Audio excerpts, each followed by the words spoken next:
ലിബീഷ് ചോദ്യോത്തരവേളയുടെ ആരംഭഘട്ടത്തിൽ തന്നെ വലിയ പ്രതിഷേധവുമായാണ് പ്രതിപക്ഷം എത്തിയിരുന്നത്.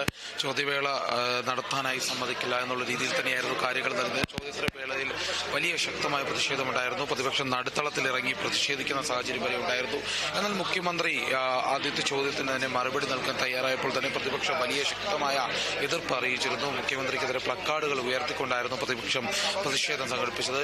വലിയ രീതിയിലുള്ള ഒരു ആരോപണങ്ങൾ ഉന്നയിച്ചിരുന്നു. അതോടൊപ്പം തന്നെ പ്രതിപക്ഷം പിന്നീട് ഈ ബഹളത്തെ തുടർന്ന് തന്നെ സ്പീക്കർ പ്രതിപക്ഷത്തെ ഏതായാലും വിലക്കുന്ന സാഹചര്യം. അതെങ്കിൽ സ്പീക്കറോട് പ്രതിപക്ഷ നേതാവ് തന്നെ ഇക്കാര്യങ്ങൾ അറിയിച്ചു. അതായത് സ്പീക്കർ പറഞ്ഞു ബഹളമുണ്ടാക്കുകയാണെങ്കിൽ മൈക്ക് നൽകില്ല, അത്തരത്തിലുള്ള കാര്യങ്ങൾ വ്യക്തമാക്കിയിരുന്നു. എന്നാൽ നക്ഷത്രചിഹ്നമിട്ട ചോദ്യങ്ങൾ ഇവിടെ സഭയ്ക്കുള്ളിൽ ഉയർത്താൻ പ്രതിപക്ഷം ശ്രമിച്ചിരുന്നു. അത് നക്ഷത്രചിഹ്നമിട്ട ചോദ്യങ്ങളാക്കാൻ നിരവധി ചോദ്യങ്ങളെ നേരത്തെ അനുവദിക്കാത്തത് കൊണ്ട് തന്നെ പ്രതിപക്ഷം അത്തരത്തിലുള്ള ഒരു എതിർപ്പ് അറിയിച്ചിരുന്നു. അതിന്റെ ഭാഗമായി തന്നെയാണ് പ്രതിപക്ഷം പ്രതിഷേധവുമായി ഇന്ന് വന്നിരുന്നത്.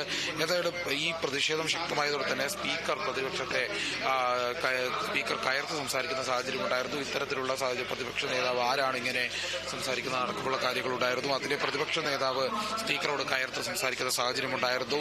കസേരയിൽ ഇരുന്നു കൊണ്ട് സ്പീക്കർ അത്തരത്തിലുള്ള ഒരു പരാമർശം ഉന്നയിക്കരുതായിരുന്നു. പ്രതിപക്ഷ നേതാവ് ആരെന്ന് ചോദിക്കുന്ന ശരിയായ നടപടി അത് എല്ലാ സ്പീക്കർ പദവിക്ക് അത് അപമാനമാണെന്നും വ്യക്തമാക്കി.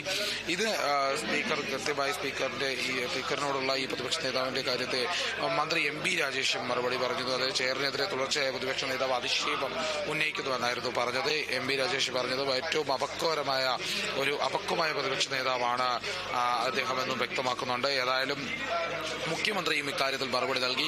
സഭയിൽ ഇതുവരെ ഉണ്ടാകാത്ത അധിക്ഷേപ വാക്കുകളാണ് പ്രതിപക്ഷ നേതാവിന്റെ ഭാഗത്തു നിന്ന് ഉണ്ടാകുന്നതെന്നും നിലവാരമില്ലാത്ത പ്രതിപക്ഷ നേതാവെ പല ഘട്ടങ്ങളിൽ അദ്ദേഹം മാറിക്കൊണ്ടിരിക്കുകയാണെന്നും വ്യക്തമാക്കുന്നുണ്ട്. അതോടൊപ്പം തന്നെ പ്രതിപക്ഷ നേതാവ് എത്ര കണ്ട അധപതിക്കാമെന്നതാണ് പ്രതിപക്ഷ നേതാവിന്റെ വാക്കുകളെന്നും ഈ സഭ അത് അവജ്ഞതയോടെ തള്ളുകയാണെന്ന് മുഖ്യമന്ത്രി അറിയിക്കുന്നു.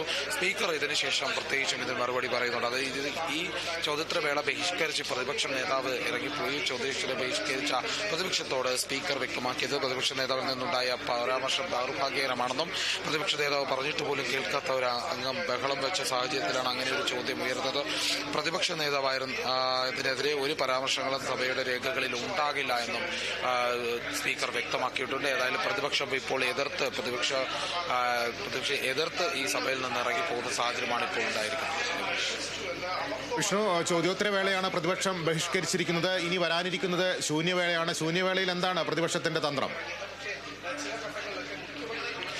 പ്രതിപക്ഷം നേരത്തെ തന്നെ ശൂന്യവേളയിൽ ഏതായാലും അടിയന്തര പ്രമേയമായി ഉന്നയിക്കാനുള്ള ചോദ്യങ്ങളുമായി എത്തുമെന്ന് തന്നെയാണ് തീരുമാനിച്ചിരിക്കുന്നത്. ഏതായാലും വലിയ രീതിയിലുള്ള വിമർശനം ചോദ്യോത്തരവേള ബഹിഷ്കരിക്കുമ്പോൾ പോലും ഇനി ശൂന്യവേളയിൽ അടിയന്തര പ്രമേയം അവതരിപ്പിക്കും. ഏതായാലും അടിയന്തര പ്രമേയമായി എത്താൻ സാധ്യതയുള്ള വിഷയം അതായത് ഈ മലപ്പുറം പരാമർശം തന്നെയാണ്. മുഖ്യമന്ത്രിയുടെ മലപ്പുറത്തെ സ്വർണ്ണക്കടത്തുമായി ബന്ധപ്പെട്ട പരാമർശങ്ങൾ തന്നെയാണ്. അതുമായി ബന്ധപ്പെട്ട അഭിമുഖം നൽകിയതുമായി ബന്ധപ്പെട്ട കാര്യങ്ങൾ തന്നെയായിരിക്കും ചർച്ചയാവുക. അത് അടിയന്തര പ്രമേയമായി ഉന്നയിക്കാനുള്ള സാധ്യത കാണുന്നുണ്ട്. ഏതായാലും വീണ്ടും വലിയ പ്രതിഷേധവുമായി പ്രതിപക്ഷം എത്തുമെന്ന് തന്നെയാണ് വ്യക്തമാക്കാൻ സാധിക്കുന്നത്. ശരി, സഭയിലെ അടുത്ത നടപടിക്രമങ്ങൾ വരുമ്പോൾ വിഷ്ണുവിലേക്ക് തിരിച്ചെത്താം.